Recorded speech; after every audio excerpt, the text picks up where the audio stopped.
untuk nak menuntut ilmu, itulah yang terbaik. Tetapi apa yang ingin disentuh adalah kemewahan ni bila dia menenggelamkan penuntut ilmu, dia akan menyebabkan seorang penuntut ilmu itu mudah untuk berasa lemau. Dia rasa macam kurang semangat. Saya kata ni sebab apa? Kalau kata kita sentuh tentang kekayaan dalam kehidupan, juga tidak salah. Malah digalakkan sekiranya kita boleh menggunakan kekayaan kita itu untuk menyumbang kepada agama. Tetapi yang menjadi isu adalah sekiranya kalau kita memiliki kekayaan tetapi kita menjadi kufur nikmat, kita sombong ataupun kita menyalahgunakan harta kita dan kemudian kita menindas orang lain. Tetapi dalam aspek kemewahan dalam menuntut ilmu, kita akan tengok orang yang dah biasa hidup dalam keadaan mewah, dia susah untuk nak hidup dalam keadaan yang susah.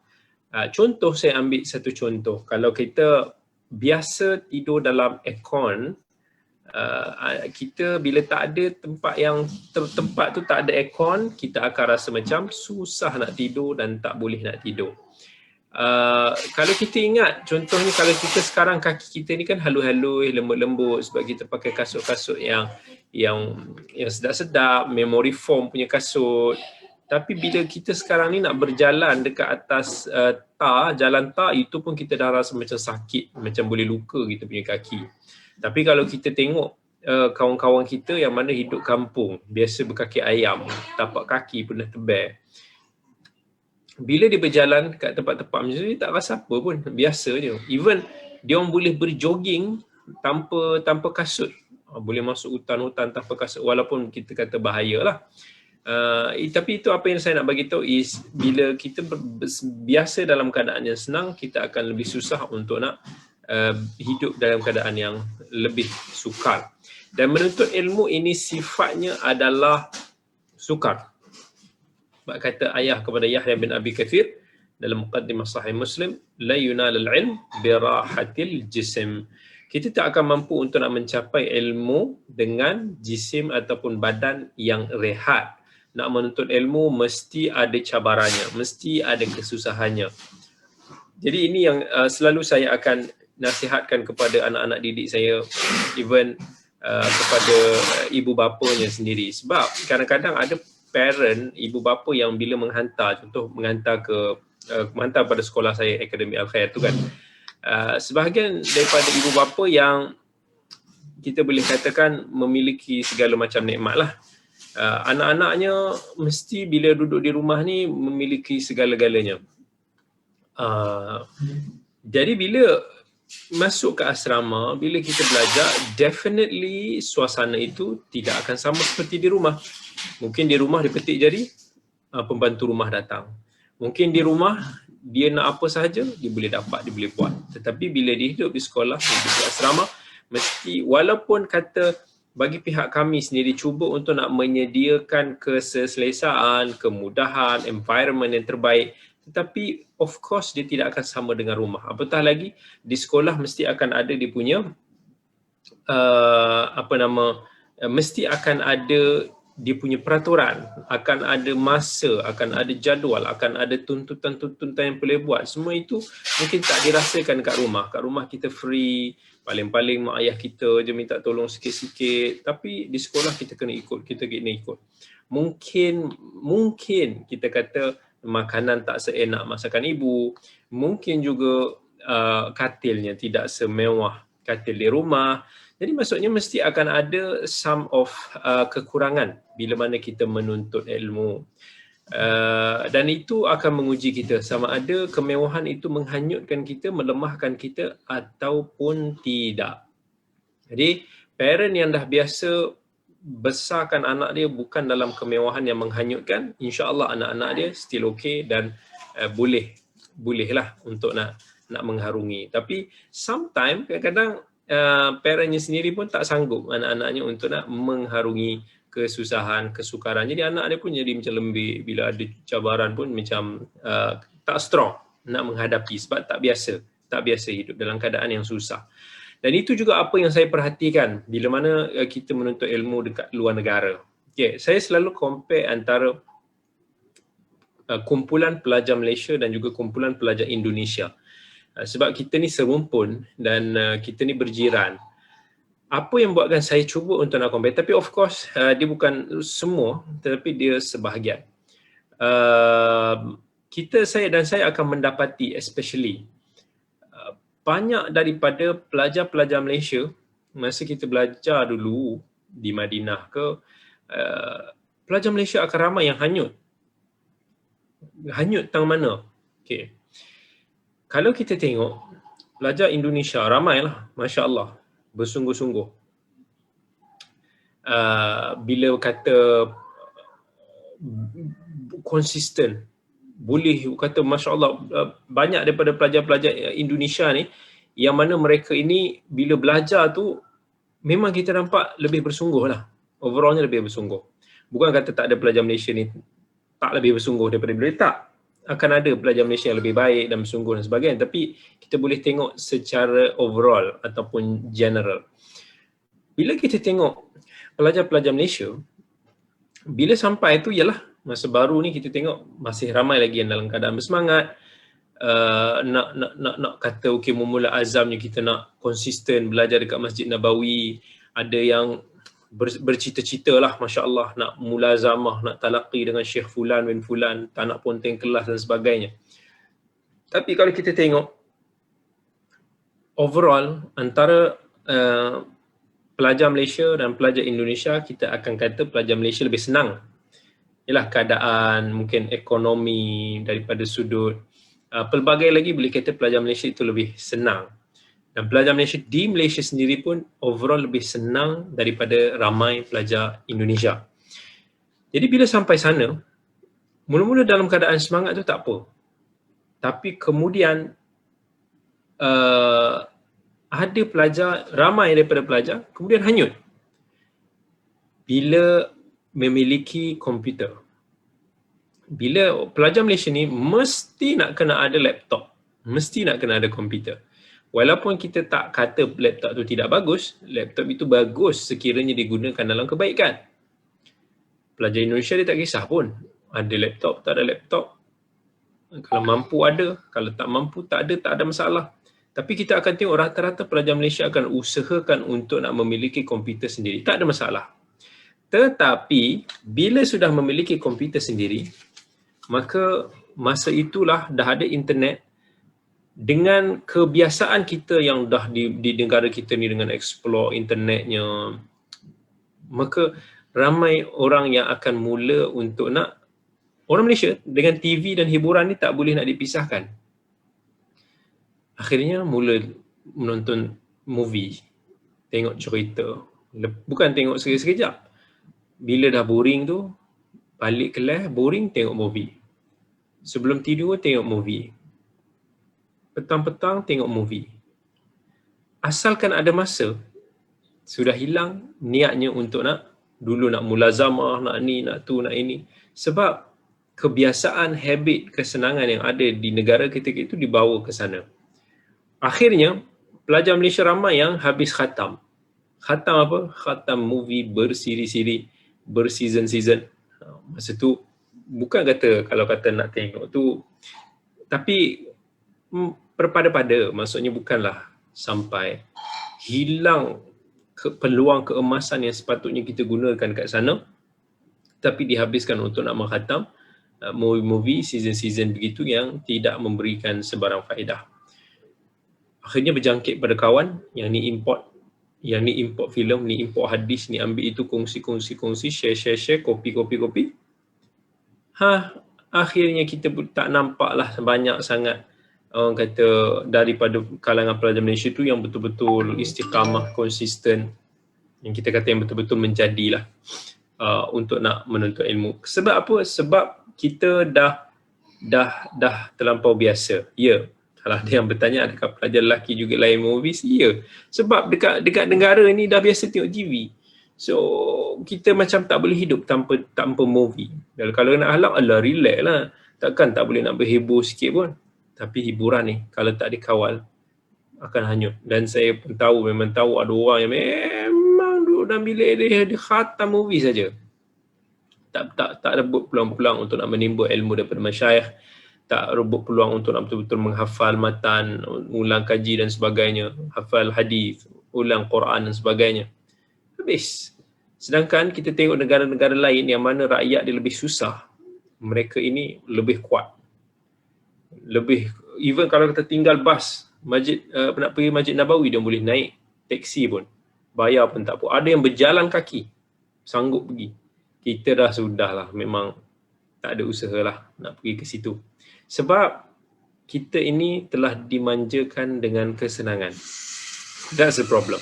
So kesenangan dan kemewahan yang menghanyutkan kita, anak-anak kita, itu kesenangan yang kita tak mau.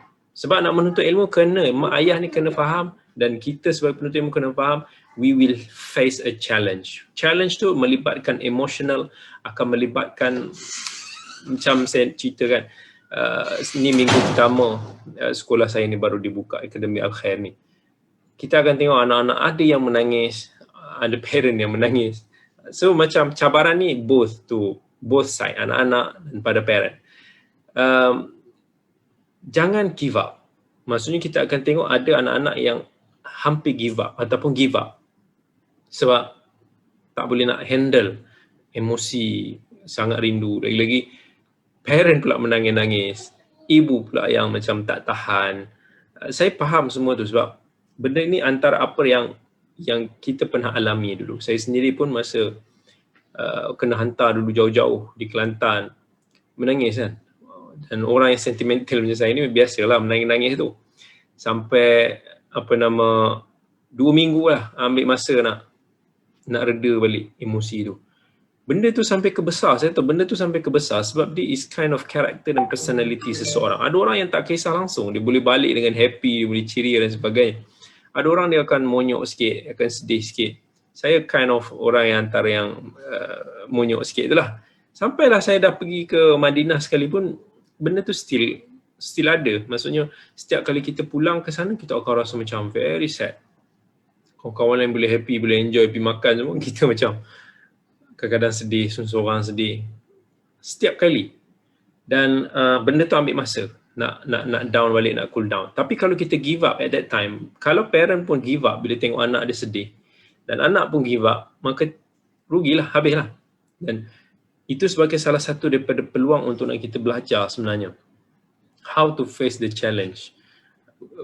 Kesusahan kita tak akan dapat belajar untuk nak atasi dia, melainkan kita pernah mengalami kesusahan tersebut. Jadi kita kena ada that kind of mentality set.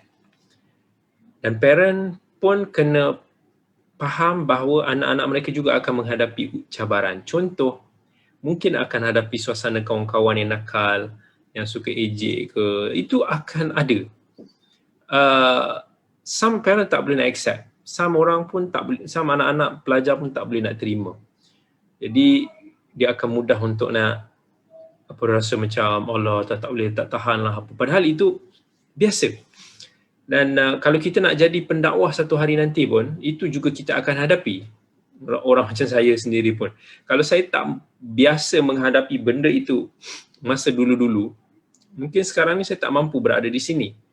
Mungkin hari ni kalau kata biasa orang-orang yang, kalau baca orang-orang yang kutuk-kutuk saya, yang fitnah-fitnah, yang ejek, yang maki sini dan sebagainya, ramai. Bukan sikit. Tapi benda tu kita dah boleh overcome. Maksudnya sebab pengalaman yang kita lalui, pengalaman akan membentuk hidup kita. Dan pengalaman itu sesuatu yang mahal dan sangat berharga. Dan kesusahan, pengalaman apa yang saya telah lalui daripada kecil dulu, masa saya belajar, itulah yang saya gunakan dan juga cuba untuk nak improvise dan cuba untuk nak membaiki kualiti apa yang saya lakukan pada hari ini. Tanpa mengalami pengalaman-pengalaman tersebut, memang saya mungkin tak faham tentang kehidupan anak-anak penuntut ilmu. Jadi penuntut ilmu ni mesti ada cabaran. Benda ni, cabaran ni sampai ke besar, sampai kepada orang tua sekalipun, pasti akan ada challenge dia. So sebab tu jangan ditenggelamkan dengan kemewahan yang melalaikan. Kalau tak, orang yang dah terbiasa, walaupun kat sekolah saya ni ada aircon lah, tapi apa nama kadang-kadang kan aircon ni kadang dia ada masalah. Orang tak tahan dengan aircon ni, bila ada problem aircon memang dia menderita lah. Tapi cuba kita bayangkan zaman dulu macam mana belajar kan, tapi badan kita dah biasa dengan kesenangan tersebut. Okey, kemudian apa yang disebutkan oleh Syekh Bakar Abu Zaid lagi, dia kata iyyakum wat-tana'uma wa ziyal ajam wa tama'dadu wa khshawshanu. Dia kata hindarilah kebiasaan bermewah-mewahan, bersenang-senang dengan gaya hidup orang luar. Orang luar ni maksudnya orang budaya barat, budaya luar lah yang bukan Islamik. Ada penuntut ilmu hari ni yang mengagungkan budaya-budaya luar. Dan bila kita follow the trend, the fashion, kehidupan cara, kalau kita tengok Amerika ni, dia ada dia punya American dream. Yang semua orang nak cuba hidup mewah, ala-ala mimpi Amerika itu. Dunia yang penuh dengan materialistik, dunia yang begitu dan begini. Ramai orang ingat itu syurga dunia. Jadi penuntut ilmu ni kena elakkan daripada ada terpalit dengan budaya-budaya asing, budaya-budaya bukan Islam, yang itu sepatutnya kita hindarkan. Sebab bila kita follow satu-satu budaya, trend, fashion dan sebagainya, itu menandakan kita ada dalam hati kita, dalam diri kita ni pengagungan, pemuliaan kepada satu-satu tradisi, budaya, kaum dan sebagainya.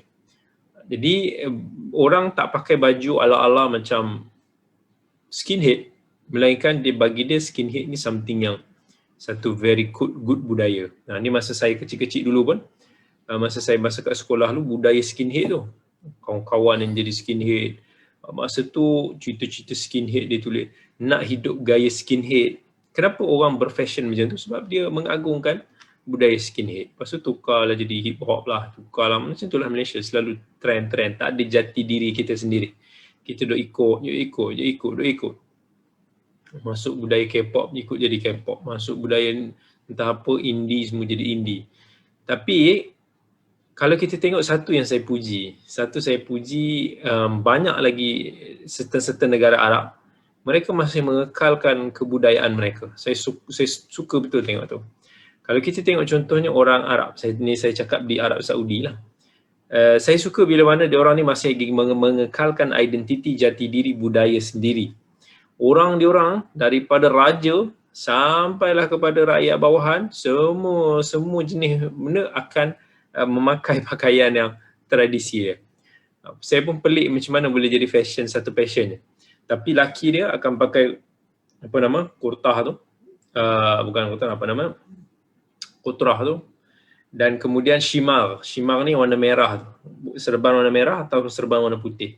Dan kemudian akan pakai jubah putih biasa. Kecuali musim sejuk je baru akan ada color-color sikit.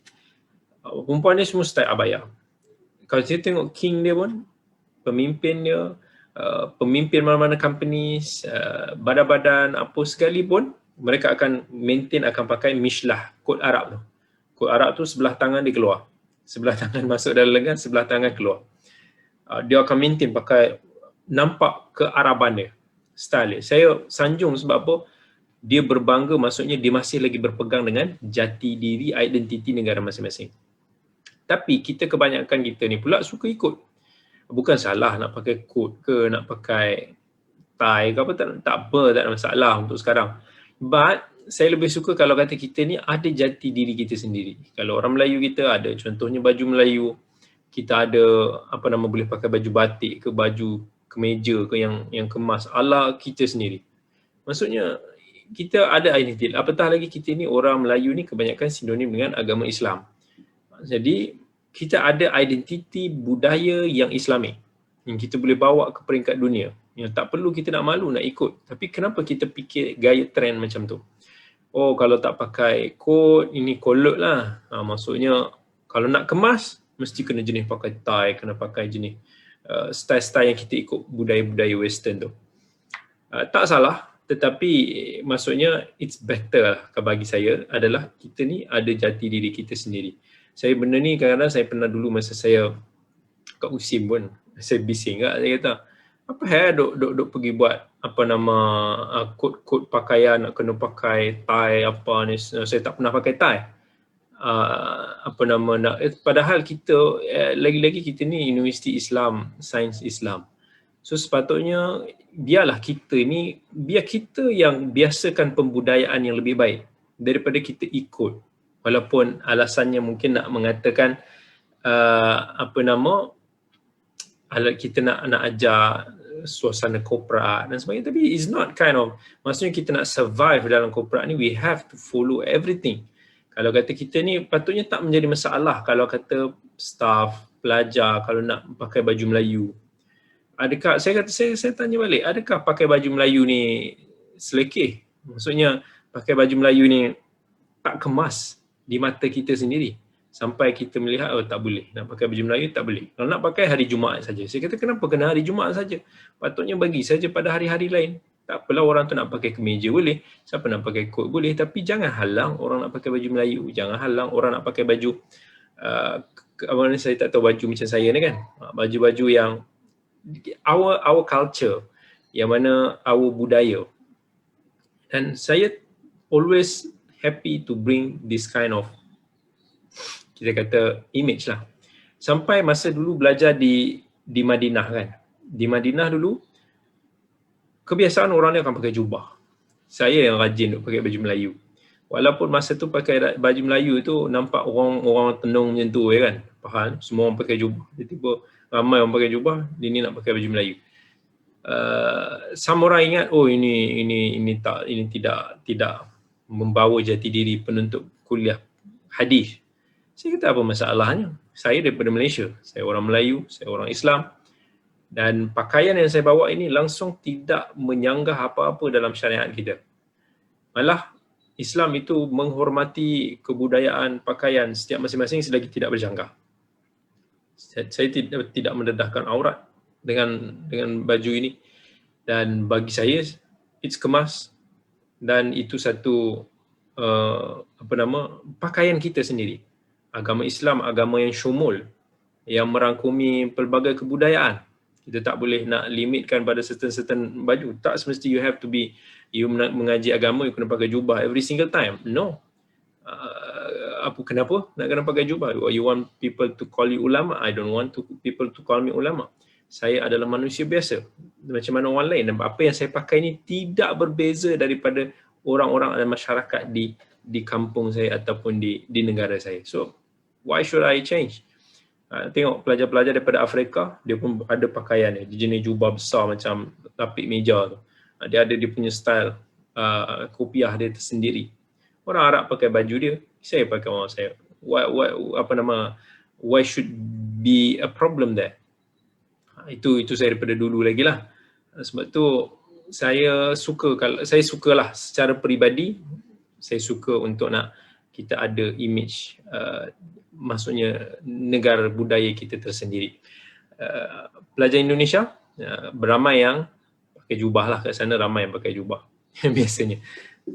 Itu kadang-kadang apa salahnya dia nak pakai songkok hitam ke apa kan, itu dia punya culture kan. Itu satu. But anyway, kita jangan whatever budaya, jangan kita follow budaya yang un-Islamic, yang mungkin masyarakat dia tidak menggambarkan nilai-nilai Islam. Kemudian yang pertama sekali, kemudian antara yang kita nak mention adalah daripada sudut tasyabbuh. Jangan kita ada unsur tasyabbuh ni menyerupai kaum yang tidak Islam. Nabi kata man tasyabbaha biqaumin fahuwa minhum. Siapa yang menyerupai sesuatu kaum itu, maka dia sebahagian daripada kalangan mereka. Jadi kalau kita menyerupai, katakan kita menyerupai budaya hip hop. Budaya hip hop ni sinonim dengan orang African American dulu kat sana. Overall mereka ini tidak Islam. Dan overall budaya itu digambarkan dengan budaya-budaya, benda yang kurang nice lah, dengan diadunkan dengan muzik-muzik yang tertentu. Jadi kita tak perlu ikut. Kita tak mahu menjadi sebahagian daripada kaum yang majoritinya, rata-ratanya tidak Islam. Kita jangan ikut budaya-budaya asing, nak menyerupai mereka, fashion, trend, nak ikut macam budaya yang tidak Islam. Nak ikut trend Islam, fine. That's good. Kita kena ada satu izzah, kemuliaan agama Islam ni kita kena rasa dalam diri kita. Jangan bila kita nak pakai, nak tunjukkan diri kita ni sebagai Islamik, kita rasa kolot. Ada orang macam tu lah. Ada orang beritahu, oh kalau dalam grup-grup dia, kalau yang perempuan tu pakai tudung, dulu dia akan nampak macam kolot. Saya lah, kalau saya berada di situasi itu, saya akan bangga. Saya akan kata, ini maksudnya saya akan tunjukkan bahawa katakan menutup aurat, berpakaian dengan cara Islam, this is pride for me. Maksudnya, kenapa dia nak tengok kita kolot? Kolot tang mana dia nak tengok kita kolot di situ? Memang ada. Kalau kita tengok dalam ada certain crowd yang mana mereka mungkin modern, bukan modern, kita kata yang westernized, benda-benda macam tu ada. Mereka melihat orang-orang yang nampak bujang-janggut ni sikit bagi lelaki, yang perempuan yang menutup aurat ni sikit, dia kata dia anggap sebagai kolot. Lepas tu dia dah tak nak kawan, nak jauhi dan sebagainya. We have to have a pride dengan apa yang kita lakukan jika itu nilai Islam yang kita bawa. Kata Umar bin Al-Khattab, nahnu qaumun a'azzana Allah bil Islam, famahma btaghaina ghairahu adhallana Allah. Umar kata, kita adalah kaum yang dimuliakan Allah dengan Islam, dan bila mana kita mencari kemuliaan itu selain daripada agama Allah, Allah akan menghinakan kita. So, for me, I was proud to be a Muslim. Even kalau kata pergi ke another countries, I have no issue untuk nak mengaku, nak tunjukkan kita nilai-nilai kita sebagai seorang Muslim. If I have to pray there, I will pray. Aku akan solat kat situ.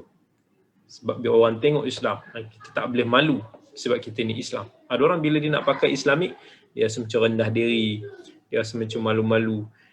Bila dia nak masuk ke golongan-golongan kayangan ataupun VIP ke apa, oh macam segan lah nak pakai macam ni. Nak pakai tu biar nampak macam lepak lah. Tak perlu. Kita macam kata kemuliaan itu tidak terletak pada itu. Tapi kemuliaan itu terletak pada nilai agama yang kita pegang. So itu apa yang mungkin saya bebelkan lah. Nabi SAW suka pakai putih. Okay? Nabi SAW biasa dia suka pakai putih. So ramai daripada orang Arab dia suka pakai yang putih. Itu salah satu kecenderungan Nabi, dia suka nampak bersih lah. Orang pakai putih ni dia nampak bersih sikit. Saya ni pula kecenderungan diri suka hitam. Suka nampak gelap sikit. Itu kecenderungan masing-masing lah.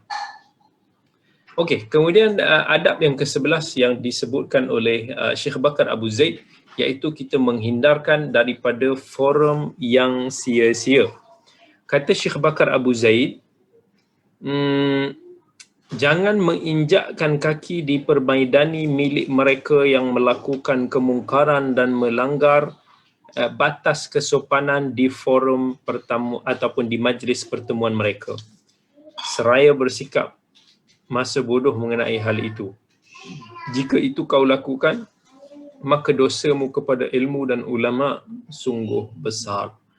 Okey, maksudnya kalau kita ini seorang penuntut ilmu, pencinta ilmu, kita kena elakkan daripada terlibat dan join majlis-majlis yang ada kemungkaran. Kalau kita tahu majlis itu ada kemungkaran yang hard to be tolerated, maka jangan kita join. Sebab bila kita join, orang akan menganggap majlis itu betul. Bila ada agamawan hadir, kan? Some penganjur dia ajak agamawan untuk nak menghalalkan cara, nak bagi nampak benda tu Islamik. Kemudian panggil agamawan untuk nak jadi pembaca doa supaya majlis tu nampak lebih Islamik. Kemudian lepas baca doa tu nak berkaraoke ke, nak apa ke, boleh, silakan. Sebab tu saya never like to be orang nak minta baca doa ke apa, no. Maksudnya if you want to ask, pray to Allah. Ask Allah, ask the God yourself. Maksudnya dalam majlis jangan hanya jadikan doa ini hanya sebagai satu pembudayaan. Maksudnya cukup kalau kita nak doa, everyone can pray. Kita minta, okay, okey, kita minta kepada para jemaah semua untuk nak katakan mendoakan supaya pengantin ini boleh, ataupun kepada sesiapa supaya mereka ini mendapat itu dan ini. Daripada kadang-kadang kita berdoa tumpang, tapi makmum orang yang mengamin kita pun tak faham apa yang kita doa. Sama orang di doa full bahasa Arab. Jadi doa ni maksudnya kita nak faham orang agama kena berhati-hatilah dalam satu majlis yang dia hadiri. Sama ada kalau majlis itu ada benda yang lara. Ada yang lara. Benda itu melalaikan, sama ada benda tu tak ada faedah, rugi. Buat apa kita hadir tak ada faedah, membuang masa, ataupun dia ada mengandungi perkara-perkara yang haram. Perkara yang haram itu berdosa. Jadi dosa itulah buat apa kita nak buat lagi kan? Saya pernah dijemput dalam saya pernah masa dulu pernah ada dijemput oleh salah satu daripada kedutaan Saudi lah. Saya pergi ke satu majlis tahunan dia buat dekat hotel dia buat. Saya malas sebenarnya nak pergi majlis macam tu sebenarnya. Saya pergi tu dengan niat mungkin ada kebaikan, mungkin ada ukhuwah, ada kawan-kawan yang ada dekat situ. Dan saya ni mungkin tak berapa suka untuk nak membuang masa dengan benda-benda yang tidak bermanfaat. Dan saya pun susah untuk nak menahan diri ataupun nak fakekan diri kalau ada benda-benda yang tak berkenan di hati. Jadi saya pergi tu,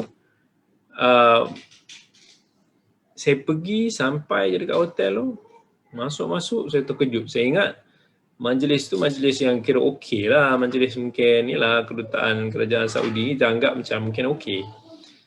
Sampai tengok, ramai pula lelaki perempuan pun tak pakai tudung, dia punya majlis pun nampak macam semacam je kan. Masuk lagi, rasa macam kelang kabut lah. Maksud saya pun tension juga, kita jemputan nak masuk punya security nak check macam apa je. Macam kita ni bukan jemputan. Lepas tu, bila masuk, tengok dengan ada muzik-muzik lah dia pasang. Lepas tu saya rasa masuk tu terus rasa macam tak tenang lah terus. Saya rasa macam this is not kind of majlis yang I like to attend. Jadi saya kebetulan masuk, terjumpa ada beberapa kawan. Saya Assalamualaikum je.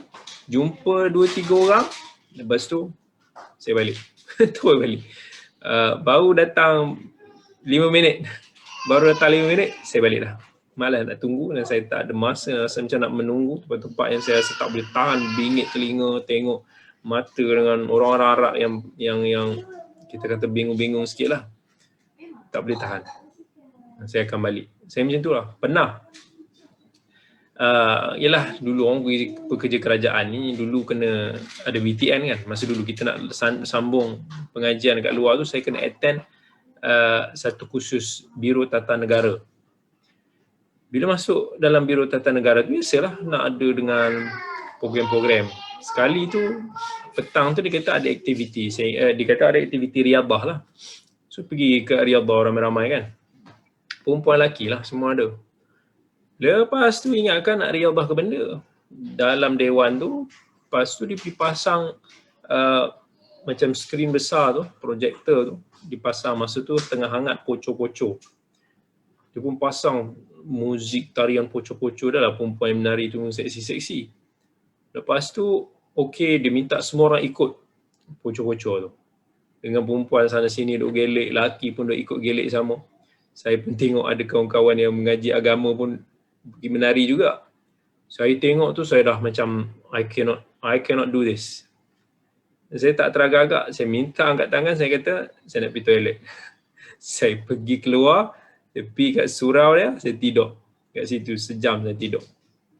Sampai ada kawan saya tu, dia bersalah. Bila dia tengok saya berani keluar untuk nak larikan diri daripada aktiviti macam tu. Dia pula duk bergelek-gelek, duk berpocok-pocok. Dia rasa malu kat dia bersalah. Dia kata, Ana rasa bersalah pula buat. The problem orang kata is because of you don't have the courage. You don't have the courage untuk nak menyuarakan that you are not agree. At least kalau you tak dapat suarakan, you don't join. Buat apa kita nak takut? Maksudnya, any worst case kita tak lulus kursus ni, it doesn't matter pun. Tapi For me, I don't want to sacrifice my principle and my deen untuk benda-benda macam ni. This is nonsense. So memang saya buat kepala angin je lah macam tu lah. Tapi that's me lah macam tu. Dan maksudnya bagi saya is kita ada kelebihan. Kelebihan kita ada ilmu dan kita should be ada iman. Itulah yang sepatutnya protect kita. Why we kena macam terpaksa benda tu kita agree, caw je lah. Maksudnya we just say we don't agree with this and we go out. Dan siapa yang nak halang kita kalau kita kata benda ni tak betul? Dan dia pun orang Islam, they should understand. Dan people will respect you for your principle. Itu sepatutnya. Tapi ramai orang malu dan takut untuk nak menjelaskan prinsip agama yang kita pegang. But people will respect you if kita memang tahu buat benda tu for the sake of Allah and for the sake of agama. Alright. So itu adab yang ke-11. Kemudian yang ke-12 adalah menghindari kekacauan. Apa maksud menghindari kekacauan? Kata Syekh Bakar Abu Zaid, hindarkan dirimu daripada keramaian dan kekecohan kerana kesalahan kesilapan itu terjadi dalam kekecohan. Hal ini juga bertentangan dengan adab menuntut ilmu. Maksud daripada sini adalah kata Ibn Mas'ud radhiyallahu anhu, Iyakum wahai syatil aswaq. Iyakum wahai syatil aswaq. Jauhkan kamu daripada kecoh-kecoh pasar. Dalam hadis riwayat Muslim, Nabi SAW menyebut, Ahabbul biladi ilallahi masajiduha wa abghadul biladi ilallahi aswaquha. Tempat yang paling disukai oleh Allah adalah masjidnya. Dan tempat yang paling dimurkai oleh Allah adalah pasar-pasarnya. Maksudnya, we not supposed to waste most of our time untuk nak pergi ke pasar raya lah. Senang cerita. Nak pergi ke pasar raya untuk nak membeli barang-barang keperluan ataupun ada certain hajat yang penting, tak ada masalah. Tetapi untuk nak saja-saja nak pergi lepak-lepak, untuk nak menghabiskan masa di pasar raya, itu tak sepatutnya wujud dalam diri penuntut ilmu. Sebab itu tempat yang Allah murka. Kenapa Allah murka? Sebab kat pasar raya itulah berlaku macam-macam maksiat, berlakunya ikhtilaf, percampuran bebas, berlakunya banyak, kalau ke zaman kita sekarang berlaku banyak couple-couple berdating bukan mahram di sana. Berlakunya banyak pendedahan-pendedahan aurat, especially kalau kita pergi dekat mall-mall kat KL ni, kita tengok orang-orang bukan Islam, non-Muslim yang pakai seksi sekarang. Banyak sangat. Kemudian kita boleh tengok penipuan, benda-benda yang berlaku di pasar raya. So many things. Dan bila kita berada di tempat tu pula, kita tidak mampu untuk nak mencegah kemungkaran yang berlaku. Kita tidak dapat menjalankan hak untuk kita berada di tempat-tempat tu. Kita tak bagi salam, kita menjaga pandangan kita pun kita tak boleh nak jaga. Jadi tempat tersebut kita kena limitkan. Jangan all the time kita seronok-seronok nak pergi. Kita nak menghiburkan diri kita di pasar raya, itu tak sepatutnya.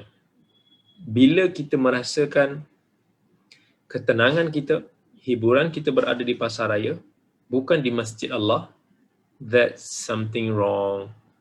Ramai orang bila dia bosan, dia tension, dia nak mencari ketenangan, dia pergi ke pasar raya. Bila dia pergi ke masjid, rumah Allah ni, kita rasa serabut. Rasa macam tak berat nak pergi ke sana. Padahal masjid itu adalah tempat yang paling mulia di sisi Allah.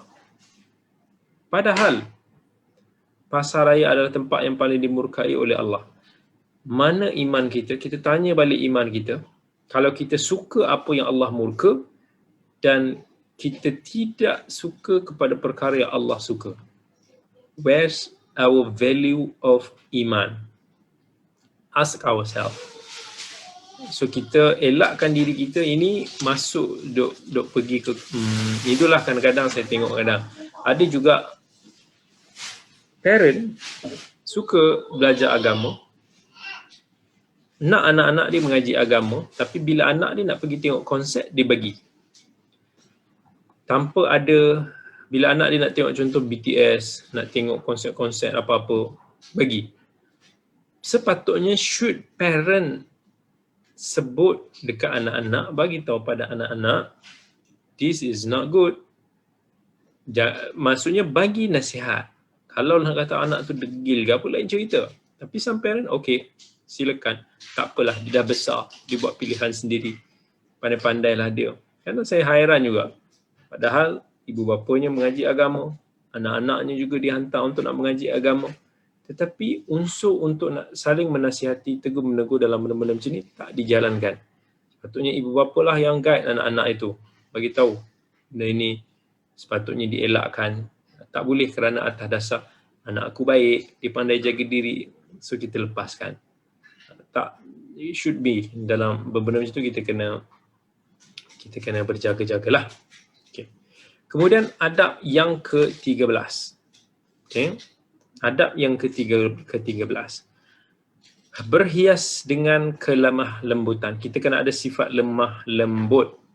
Okay. Kata Syekh Bakar Abu Zaid, hendaklah kamu selalu lemah lembut dalam pertuturan dan menghindari kata-kata yang kasar. Kerana tutur kata yang lembut itu menjinakkan jiwa yang liar. Dalil daripada Al-Quran dan Sunnah mengenai hal ini banyak sekali. Okay. Antara dalil-dalil, walaupun tidak dinyatakan oleh Syekh Bakar Abu Zaid, iaitu hadis riwayat Muslim daripada Aisyah radhiyallahu anha. Sabda Nabi SAW, innallaha rafiqun yuhibbur rifq fil amri kullih. Sesungguhnya Allah itu maha lemah lembut dan Allah itu suka pada lemah lembut pada setiap urusan. Kemudian kata Nabi SAW dalam hadis riwayat Muslim, ma kana ar-rifqu fi syai'in illa zanah. Ma kana ar-rifqu fi syai'in illa zanah. Tiadalah kelembutan dalam suatu perkara itu melainkan ia akan menghiaskan. Dan tak adalah perkara yang hilang daripadanya sifat lemah lembut melainkan dia akan mencacatkannya. Bahkan dalam hadis riwayat Al-Bukhari, Nabi SAW, masa ada beberapa orang Yahudi yang melintasi Nabi SAW, yang mana Yahudi itu memberikan kata-kata yang tidak baik pada Nabi. Kata ni mereka pada Nabi, Assalamualaikum.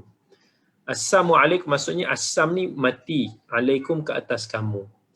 Mati ke atas kamu. Ataupun dalam bahasa pasar kita orang tu kata pergi mampus, pergi matilah. Macam itulah Yahudi kata kat Nabi.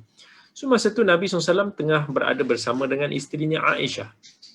Bila Aisyah dengar sahaja, dia pun maki balik. Assalamualaikum ghadiballahu alaik wa la'anakum wa dia marah, laknat Allah kepada kamu, Allah murka kepada kamu, dia balas balik. So Nabi SAW pujuk Aisyah, Nabi kata, mahlan ya Aisyah, slow down Aisyah. Kata, sesungguhnya Allah sukakan sikap lemah lembut. Aisyah pun kata, kau tak dengar, abang tak dengar ke apa yang pokok Yahudi tu kata ke abang tadi? Nabi kata, aku dengar, tapi aku cuma jawab wa'alaikum. Maksudnya apa yang kamu kata ke aku tu, aku doakan pada kamu, kamu yang mendapat apa yang kamu cakap pada aku tu. Itu Nabi SAW yang penuh dengan sifat lemah lembut. Sebab tu kata Nabi SAW dalam hadis riwayat Muslim, may yuhramur rifqa yuhramul khair. Siapa yang diharamkan mereka ini daripada sifat lemah lembut, mereka ini diharamkan daripada kebaikan. Baik, kita tengok ada satu soalan daripada IG. Ada yang kata, Ustaz, adab menuntut ilmu perlu dijadikan perkara pertama yang diajarkan pada anak-anak di rumah, sekolah dan universiti. Walaupun saya belajar di Universiti Islam dulu, dah umur 36 tahun, baru saya dapat tahu. Exactly. Sebab tu saya selalu menekankan, dalam mana-mana kelas pengajian, perlu ada subjek berkaitan dengan adab menuntut ilmu. Sebab itulah bila mana pihak Nur Islam Academy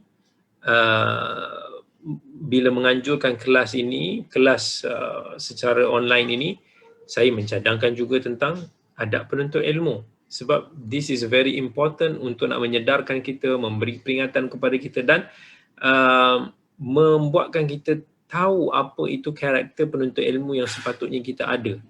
Nak belajar ilmu itu kemudian boleh setelah kita memiliki adab yang tinggi dan baik. Para ulama dulu dia menuntut adab tu lebih lama daripada mereka menuntut ilmu.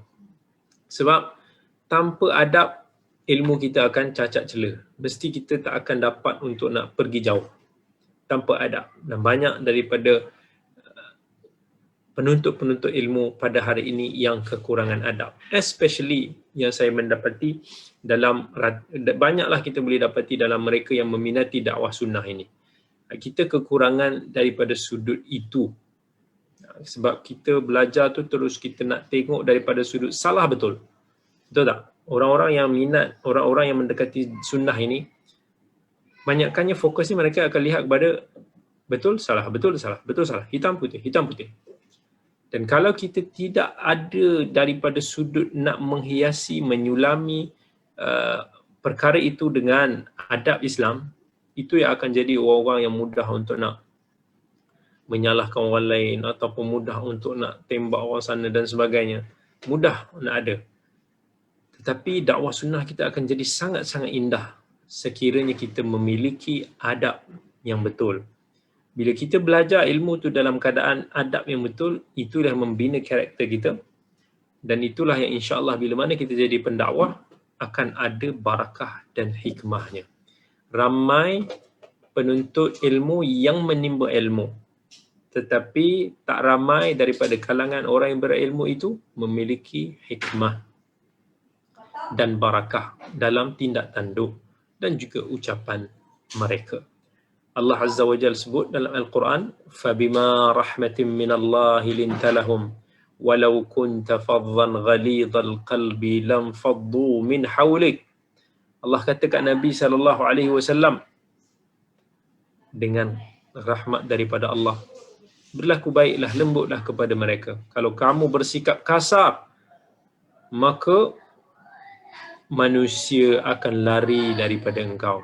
Kita ni kalau kita sikap kita keras, kita mudah je nampak orang ni salah, kita tembak, kita bidas dia, kita tembak dia, orang lari daripada kita. Dakwah sunnah ni kadang-kadang orang lari daripada kita sebab sikap kita. Kita tak tahu nak meletakkan sesuatu itu pada tempat dia. Kita tidak memahami mad'u kita. Kita tidak memahami konteks masyarakat kita macam mana keadaannya. Kita tidak tahu, tak boleh nak hormat tentang erti tadarruj, kesenian dalam kita berdakwah. Kita akan tengok, oh mesti kena macam ni, mesti kena ikut satu warna. Kita kena ikut warna tu, warna tu. Kita tak nampak warna lain. Kita nampak hitam putih, hitam putih. Kita tak nampak dunia ini ada warna biru, ada warna kuning, ada warna merah. Barulah insya-Allah dakwah itu akan menjadi indah. Ingat tak apa kata-kata pesanan daripada Allah bila Allah suruh Nabi Musa pergi kepada Fir'aun. Allah kata kepada Fir'aun, idhaba ila fir'auna innahu tagha faqula lahu layyinan la'allahu yatadhakkaru aw yakhsha.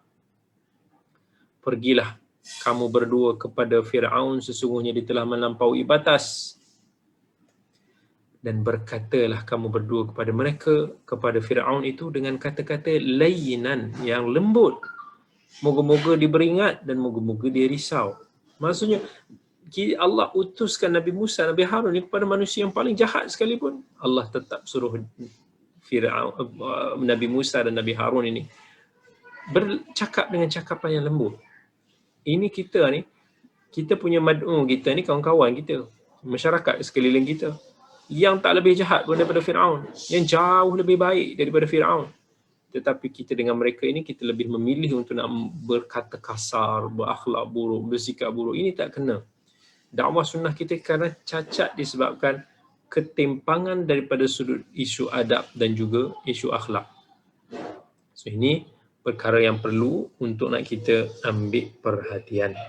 Kata Al-Imam Al-Ghazali rahmatullahi alaih, Ar-rifqu natijatun husnil khuluq. Sifat lemah lembut ini adalah result of akhlak yang mulia, akhlak yang baik. Akhlak yang baik itu kita boleh terzahir daripada kelemah lembutan seseorang itu dalam pertuturan dan tindakan. Tapi bukan bererti lemah lembut ni you means you are so lembik, layu dan sebagainya. Tak. Tapi maksudnya you know how to put things, tidak berlebih-lebihan, tidak sampai bertindak mengatakan sesuatu yang tidak kena pada tempatnya. Sebab tu kata Imam Sufyan Ats-Tsauri, dia kata ar-rifqu an tada'al umura fi mawadhi'iha. Kelembutan itu adalah bila mana kita letakkan sesuatu itu pada tempat dia. Lembut itu tidak, contohnya kalau orang tu pembunuh bersiri, adakah kita nak maafkan dia? Kalau kita menjadi waris, sifat lemah lembut itu tak berarti maafkan. Setiap kali dia bunuh, kita maafkan. Setiap kali dia ulang kesalahan, kita maafkan. Sebab kita tahu bila kita maafkan, dia akan menjadi lebih teruk. Dia akan membawa mudarat yang lebih besar. Maka, lemah lembut ar-rifq dekat situ tu adalah kita biar dia dihukum lah. Maksudnya, hukuman tu adalah lebih baik daripada dia. So, bukan lemah lembut ni, kita tak apalah, biar orang bully dan sebagainya, maaf, letak lembik tengkuk dan sebagainya. No. Itu bukan apa yang kita sebutkan. Tapi kita tengok, maksudnya kesabaran itu, Nabi SAW masa di Taif, dibaling dengan batu bata, dibaling dengan batu sampai kata berdarah semua. But Nabi SAW still, Allahumma ghafir li qaumi fa innahum la ya'lamun. Ya Allah, ampunkanlah mereka kerana mereka tidak mengetahui.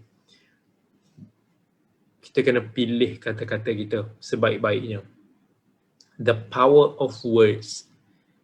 The power of words is really important. It will be very meaningful to many of people. Ramai orang tidak mengambil peduli tentang the power of word. Maksudnya ucapan kita, kata-kata kita, sama ada kita boleh naikkan seseorang ataupun kita boleh menjatuhkan seseorang. Dengan penghargaan, dengan some motivation, dengan galakan, dengan kata-kata yang memberi semangat, kita boleh mengubah hidup seseorang daripada negatif to positif. Kita boleh mengubah juga dengan kata-kata kita ni. Kalau kita tak tahu menghargai, kita always nak condemn, kita always mencari salah, kita boleh menjatuhkan seseorang itu juga daripada positif to negatif. Itu satu kata-kata yang penting. Ada ulama, ingat siapa, Sufyan, salah seorang daripada Sufyan, sama ada bin Uyainah ataupun Sufyan Ats-Tsauri, I think Ibn Uyainah, dia menjadi muhaddis kerana semangat bila mana dia datang kepada seorang tokoh, seorang imam ketika itu, dan tokoh itu panggil dia ya muhaddis, walaupun dia masa tu masih lagi kecil. Tapi kerana kata-kata panggilan guru tersebut kepada dia sebagai muhaddis, dia rasa bersemangat dan dia berusaha belajar sampai dia menjadi ahli hadis yang terkenal pada zaman. Sebab tu jangan kedekut untuk nak memberi kata-kata yang baik, memuji pada tempat dia. Sebab perkara itu boleh memberikan seseorang itu galakan dan dorongan. InsyaAllah dengan satu perkataan kita boleh ubah masa depan seseorang tu, insyaAllah. Ada orang ni kedekut sangat nak puji. Ada orang ni kadang-kadang kata dia nak condemn. Kita tengok netizen Malaysia ni kan hebat dalam bab tu. Orang kita ni, netizen kita ni dilahirkan expert untuk nak condemn. Tak boleh nak bagi kata-kata semangat langsung. Mesti kena dengki, mesti kena tembak, mesti kena cari salah, mesti kena provoke, mesti kena sindir. Itu orang kita. Unfortunately, hinggap juga pada pendakwah-pendakwah sunnah kita. It's not supposed to be like that. Ingat, kata-kata kita itu very powerful. Kita boleh memberi kesan kepada kehidupan seseorang. Dan kata-kata itu juga boleh menjatuhkan diri kita sendiri. Orang akan meneliti, orang akan tengok apa yang kita tulis, orang akan teliti apa yang kita cakap. Itu kata Nabi SAW, "Man kana yu'minu billahi wal yawmil akhir falyaqul khairan aw liyasmut." Siapa yang beriman kepada Allah dan hari akhirat, maka berkata benar, berkata baiklah ataupun diam. Kalau kita tak pandai nak cakap benda yang baik, diam. Okey. Sekarang kita pergi tengok kepada beberapa soalan yang diberikan di Zoom pula. Assalamualaikum Ustaz. Doktor, pasar adalah tempat keramaian. Bagaimana seperti zoo? Zoo juga tempat ramai. Is it okay kita gunakan doa masuk pasar untuk tujuan yang sama? Okey. Zoo, dia sebenarnya kita boleh kias based on aktiviti yang dilakukan. Pasar tu kenapa Nabi SAW bagi tahu dia adalah antara tempat yang Allah murka? Sebab pasar ini macam-macam dululah penipuan. Dulu kan pasar-pasar orang Arab dulu mereka ada lelong, berlakunya penipuan dalam lelongan, sometimes penipuan dalam perniagaan, riba, aurat, percampuran bebas dan sebagainya. Jadi kita tengok adakah zoo kita ataupun serta-serta tempat yang kita nak kiaskan tu memiliki aspek yang sama. Paling tidak mungkin bukan keseluruhannya, tetapi sebahagian aspek itu mungkin ada. Tetapi kita kata macam zoo tidaklah seperti pasar lah overall. Dia ramai tapi dia bukan tempat yang hiruk pikuk lah. Maksudnya orang pergi zoo ni melainkan ada sesuatu tempat lah dia buat. Depend on zoo jugalah. Ada zoo yang sunyi sepi. Pergi zoo Melaka tu macam apa, senyap je, sunyi je. Ada setengah zoo ni penuh dengan fanfare dan sebagainya.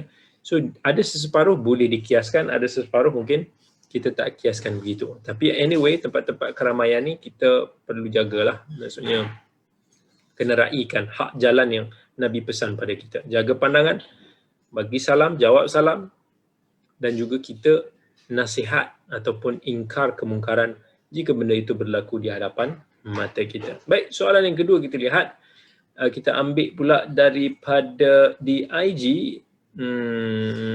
Okey, tak ada soalan daripada IG. Kita tengok di Zoom. Okay, ada yang kata walhal syariat Islam merangkumi akidah, ibadah dan akhlak, tapi kurang akhlak, kurang adab, maka kita tidak menyuruh Islam kita. Yes indeed. Maksudnya ramai daripada kita menitikkan aspek ilmu daripada sudut ilmiah, itu akidahnya, fiqhnya, hadisnya, tetapi kita tidak berapa mengintik beratkan soal akhlak. Kita nampak benda tu mudah, tapi kita tak perasan nilai akhlak itulah yang banyak tercicir dalam kehidupan kita. Jangan kita lupa Nabi SAW dulu dakwah sama dengan ilmu dan juga dengan akhlak. Ramai orang memeluk Islam kerana ilmu, ramai juga orang memeluk Islam kerana akhlak Nabi dan akhlak orang Islam itu. So dakwah itu perlu diseimbangkan antara ilmu dan juga akhlak. Setengah daripada golongan sufi, mereka ini fokus kepada akhlak sampai mereka tercicir daripada sudut ilmu-ilmu, disiplin ilmu yang betul. Dan sama orang yang fokus kepada ilmu pula, mereka ini banyak juga yang missing tentang soal akhlak itu sendiri. Kata Imam Syafi'i rahmatullahi alaih dalam sebuah bait syairnya, faqihan wa sufiyan fakul laysa wahidan fa inni wa haqqullahi iyyaka ansah fadhaka qasin lam yadhuq qalbuhu tuqan wa hadha jahulun kaifa dhul jahli yasluh. Kalau kita nak jadilah orang yang faqih, orang yang berilmu, dan jadilah juga orang yang kita kata mementingkan aspek rohani dan juga adab. Maksudnya kena combine both antara ilmu dan juga akhlak. Dulu sufi ni sinonim dengan akhlak. Faqih, orang-orang yang berilmu. Orang yang berilmu tapi tak ada akhlak ni, Imam Syafi'i kata dia umpama orang yang hati dia keras. So orang yang hati keras ni macam mana nak ada sifat taqwa?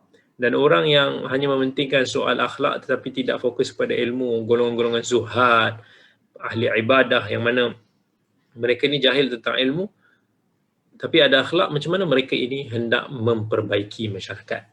Itu pesan Imam Syafi'i. Nah, ada lagi soalan, kata Assalamualaikum doktor, apakah pendapat doktor untuk bermain handphone bila imam sedang memberi khutbah? La yajuz, tak boleh. Masa kita khutbah ni adalah masa untuk kita bagi sepenuh perhatian kita. Dalam hadis Nabi SAW bagi tahu siapa man massal hasa faqad lagha. Masa imam tengah berkhutbah dan kita main batu kerikil dia. Main batu kerikil kecil tu, mungkin main lontar-lontar ke gunda-gunda yang tak ada kaitan dengan khutbah tu, maka Nabi kata telah sia-sia pahala Jumaatnya. So itu lebih, maksudnya main handphone tu lebih lah melarikan langsung perhatian kita daripada khatib dan sebagainya. Hanya pergerakan ataupun perbuatan yang dibenarkan ketika imam sedang berkhutbah adalah apa-apa yang memberi manfaat kepada khutbah itu sendiri. Contohnya kalau kita ngantuk, kita boleh bangun, ataupun kalau kata aircon tertutup, kita boleh buka aircon itu, ataupun orang-orang yang buat slide apa sebagainya untuk nak bagi khatib itu ada, ataupun makmum tu boleh, jemaah tu boleh nampak slide khutbah itu pun dibenarkan. Yang penting apa-apa yang berdasarkan kepada maslahat. Okey, cuba search untuk Tuan Azizi, boleh cuba search, saya huraikan agak panjang lebar, type je Kamilin gerak tabung, tulis je, sebab isu saya ada ulas dalam video masa isu pemfatwaan daripada wilayah persekutuan untuk kita nak memfatwakan haram untuk menggerakkan tabung ketika mana khutbah Jumaat. Ada video saya, boleh type dia Kamilin gerak tabung khutbah. Okay, jadi akan jumpalah tu insya-Allah kat YouTube. Baik. Assalamualaikum doktor, sekarang ada juga pelajar yang berani memfitnah ustaz tanpa bukti yang sahih. Itu pasti sebagai pelajar, elakkan kita untuk nak bercakap pasal orang. Maksudnya we are not on that level untuk nak kita bercakap tentang fulan bin fulan, menembak sam ulama, tokoh dan sebagainya. Kita kena belajar untuk nak menahan diri kita, ya. So jangan kita masa kita belajar ni kita duk sibuk untuk nak bercakap pasal orang. Sibukkan dengan diri kita sendiri, sibukkan diri kita untuk nak menuntut ilmu. Itu kerja para ulama. Nak cakap pasal orang, nak bagi tahu fulan ini betul tak betul, ini kerja para ulama. Biarkan tokoh-tokoh kita, ulama-ulama kita yang menjalankan tugas itu. Tak perlulah kita ni senyum-senyum mudahlah. Tak payahlah untuk nak, kita tak tahu sometimes apa yang kita cakap tu satu fitnah, mengumpat dan sebagainya. Itu semua kita akan dipersoalkan di hadapan Allah kelak. Nak ke tiba-tiba kita dihisab oleh Allah, benda tu semua fitnah belaka, habis amalan kita sia-sia. Ittaqullah. Baik, sekadar itu sahaja dulu untuk kita punya kelas pada malam ini. InsyaAllah kita bertemu lagi pada waktu yang akan datang. Terima kasih kepada pihak penganjur Nur Islam Academy. Jazakumullah khair juga kepada para penonton, hadirin dan semua bersama dengan kita pada malam ini. Aqulu qawli hadza wa astaghfirullahal azim li wa lakum. Wassalamualaikum warahmatullahi wabarakatuh. Sampai jumpa lagi.